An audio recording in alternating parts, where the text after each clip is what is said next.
দিনের পর দিন হুমকি এবং সংঘাত ছড়িয়ে পড়ার আশঙ্কার মধ্যেই আমেরিকান প্রেসিডেন্ট ডোনাল্ড ট্রাম্পের হঠাৎই সুর নরম। তিনি বলছেন, ইরানের সরকার বিরোধী বিক্ষোভকারীদের জানে শেষ করে দেওয়া বন্ধ হয়েছে। গত কয়েকদিন ধরে উত্তেজক মন্তব্য এবং সামরিক পদক্ষেপের হুমকি দেবার পর ট্রাম্পের এই পরিবর্তন কেন, তা নিয়ে কাটাছেড়ায় ব্যস্ত আন্তর্জাতিক মহল। এদিকে ট্রাম্প সুর নরম করলেও ইরানের জাতীয় সংবাদ মাধ্যমে সম্প্রচারিত একটা বার্তায় আমেরিকার প্রেসিডেন্টকে সরাসরি হুমকি দেওয়া হয়েছে। ওই সম্প্রচারে 2024 সালের একটা নির্বাচনী সমাবেশে ট্রাম্পের ওপর গুলি চালানোর চেষ্টার দৃশ্যও ব্যবহার করা হয়েছে। পেনসিলভানিয়ায় বাটলার শহরে অনুষ্ঠিত ট্রাম্পের সেই নির্বাচনী সমাবেশের ছবিটা দেখানো হয়, যেখানে তার কান ছুঁয়ে যাওয়া গুলিতে তিনি রক্তাক্ত হন। সঙ্গে ভেসে ওঠে বার্তা, এবার আর লক্ষ্যভ্রষ্ট হবে না গুলি। এই হুমকি নতুন করে আমেরিকা এবং ইরানের মধ্যে সংঘাত তীব্রতর হবার আশঙ্কা তৈরি করেছে। একদিকে 26 বছর বয়সী ইরানি বিক্ষোভকারী ইরফান সুলতানের ভবিষ্যৎ নিয়ে উদ্বেগ তৈরি হয়েছে। এক সপ্তাহেরও কম সময় আটক হবার পর তার মৃত্যুদণ্ড কার্যকর হবার আশঙ্কা তৈরি হয়েছিল। ওয়াশিংটনের সাংবাদিকদের ডোনাল্ড ট্রাম্প বলেন, আমায় জানানো হয়েছে বিক্ষোভ সংক্রান্ত হত্যা এবং পরিকল্পিত মৃত্যুদণ্ড বন্ধ রাখা হয়েছে। তিনি আরও বলেন, আমার কাছে কিছু তথ্য এসেছে, জানে শেষ করা বন্ধ হয়েছে, চরম শাস্তি কার্যকর করা হচ্ছে না, মৃত্যুদণ্ড হবে না। বুধবার গভীর রাতে নরওয়ে ভিত্তিক মানবাধিকার সংস্থা হিঙ্গাও অর্গানাইজেশন ফর হিউম্যান রাইটস জানায়, সোলভানের মৃত্যুদণ্ড কার্যকর করার সিদ্ধান্ত স্থগিত করা হয়েছে। যদিও ডোনাল্ড ট্রাম্প সামরিক পদক্ষেপের সম্ভাবনা পুরোপুরি নাকচ করেননি। আমেরিকা ইরান সংঘাত আরও বাড়তে পারে এমন আশঙ্কায় কাতারের একটা ইউএস বিমান ঘাঁটি থেকে কিছু কর্মী প্রত্যাখ্যান করা শুরু হয়েছে। অন্যদিকে ইরানের বিদেশমন্ত্রী আব্বাস আরাঘাচি বিক্ষোভের সঙ্গে সম্পর্কিত চরম শাস্তির পরিকল্পনার কথা অস্বীকার করেছেন। এক নিউজ চ্যানেলকে দেওয়া সাক্ষাৎকারে তিনি বলছেন, চরম শাস্তির কোনো পরিকল্পনা নেই। তার বক্তব্যের পাল্টা ইরানের বিচার বিভাগ ভিন্ন বার্তা দিয়েছে। অন্য এক সংবাদ মাধ্যম জানিয়েছে, বিচার বিভাগের শীর্ষ আধিকারিকরা বিক্ষোভের মাঝে আটক ব্যক্তিদের বিচার দ্রুত শেষ করার কথা প্রকাশ্যে বলেছেন। বিচার বিভাগের প্রধান গোলাম হোসেইন মেহসেনি নিজেই বলেন, যদি কোনো কাজ করতে চাই তাহলে এখনই করতে হবে, 2-3 মাস পর করলে তার আর প্রভাব থাকবে না। মানবাধিকার সংগঠনের মতে বিক্ষোভের সময় এখন পর্যাপ্ত 18,000-এর বেশি মানুষকে আটক করা হয়েছে।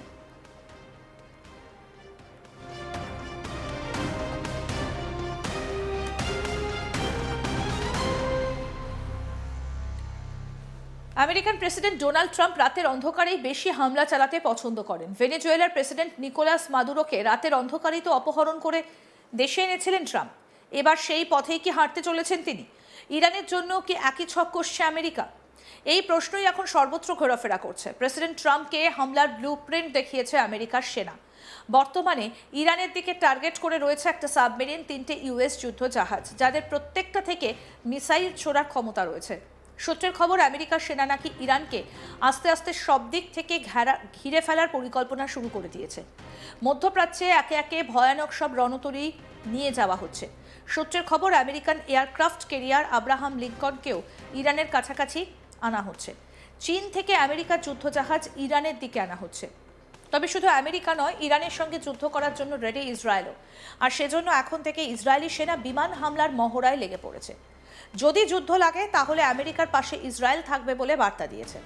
কয়েক মাস আগে ইরান ইসরায়েলের মধ্যে যুদ্ধ হয়েছিল। শক্তিশালী দুই দেশ নিজেদের সামরিক ক্ষমতা দেখিয়েছিল। আবারও ঘুরে ফিরে সেই দিকেই মোড় নিতে চলেছে। ইরানও কিন্তু হাত গুটিয়ে বসেনি। যুদ্ধের আঁচ পেয়ে তারাও তাদের দেশের সেরাকে প্রস্তুত থাকতে বলেছে। ইরানে এখন যুদ্ধকালীন তৎপরতা এক প্রকার তুঙ্গে। আমেরিকার হামলার আশঙ্কা ইরান ইতিমধ্যেই নিজেদের এয়ার স্পেস পুরোপুরি বন্ধ করে দিয়েছে। আন্তর্জাতিক কিছু বিমানের ওঠানামা ছাড়া ইরানের আকাশসীমায় অন্য কোনো কিছু উঠতে পারবে না।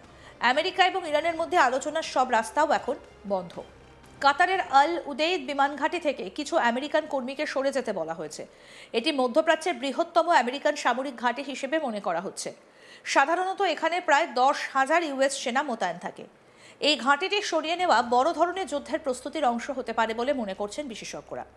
ইরান ইতিমধ্যেই উপসাগরীয় দেশগুলোকে সতর্ক করে দিয়েছে যে তারা আমেরিকার ঘাঁটিগুলিকে সরাসরি টার্গেট করবে। গত বছর ইরানের পারমাণবিক ঘাঁটিতে আমেরিকা বিধ্বংসী হামলা চালিয়েছিল।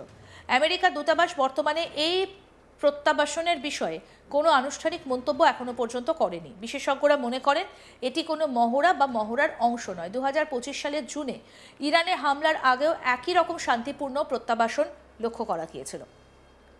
এমনিতেই বিক্ষোভের আগুনে পুড়ছে ইরান। জিনিসপত্রের অস্বাভাবিক মূল্যবৃদ্ধি থেকে শুরু করে ইরানের মুদ্রার ব্যাপক হারে পতন সহ একাধিক ইস্যুতে পথে নেমেছেন ইরানের মানুষ। বিক্ষোভকারীদের নিশানায় ইরানের সর্বোচ্চ নেতা আয়াতোল্লাহ আলী খামেনি। যদিও ইরানের এই স্বতঃস্ফূর্ত বিক্ষোভ দমনের চেষ্টার কোনো কসুর করেনি সরকার। অসমর্থিত সূত্রের খবর ৫০০রও বেশি বিক্ষোভকারী জানে শেষ হয়ে গিয়েছেন ইরানে। এদিকে ইরানে বিক্ষোভকারীদের ওপর হামলা হলে পাল্টা ইরানের ওপর প্রত্যাঘাতের হুঁশিয়ারি দিয়েছিলেন আমেরিকান প্রেসিডেন্ট ডোনাল্ড ট্রাম্প। আর ট্রাম্পের এই হুঁশিয়ারিতেই নাকি কাজ হয়েছে। আমেরিকান প্রেসিডেন্ট ডোনাল্ড ট্রাম্প জানান ইরানের নেতারা তাকে ফোন করেছিলেন। এয়ারফোর্স ওয়ানের সাংবাদিক বৈঠকে ট্রাম্প দাবি করেন তাকে ফোন করে সমঝোতা করতে চেয়েছেন ইরানের নেতারা। তবে একই সঙ্গে ট্রাম্প এও জানিয়েছেন সেই সমঝোতা বৈঠকের আগেই কিছু একটা পদক্ষেপ করতে পারে আমেরিকা, যা ইরানের পক্ষে মোটেই স্বস্তির নয়।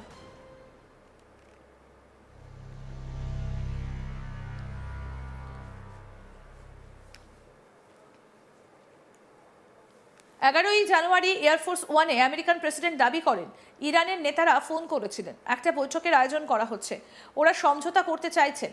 বৈঠকের আয়োজন করা হলেও তাতে বিশেষ লাভ হবে না, তার ইঙ্গিত অবশ্য দিয়েছেন ট্রাম্প। বুঝিয়ে দেন আমেরিকা খামেনির নেতৃত্বাধীন সরকারের পতনই চাইছে। ট্রাম্প বলেন এরকম কোনো বৈঠক হবার আগেই আমাদের কিছু একটা করতে হবে। ওখানে অর্থাৎ ইরানে অনেক লোক মারা গিয়েছেন, যাদের মারা যাবার কথাই নয়। কি বলেছেন ডোনাল্ড ট্রাম্প, শুনবো। With Iran? Yeah, do you think they want to engage diplomatically with you? They do. They called They called you? Is it still yesterday. an option? Is it still an option? Iran called to negotiate. Yesterday. Yesterday, the leaders of Iran called. They want to negotiate. I think they're tired of being beat up by the United States. Can you share any details on that call? Iran wants to negotiate. Yes, Negotiate we what? may meet with them. I mean, a meeting is being set up, but we may have to act because of what's happening before the meeting. Right. But a meeting is being set up. Iran called. They want to negotiate.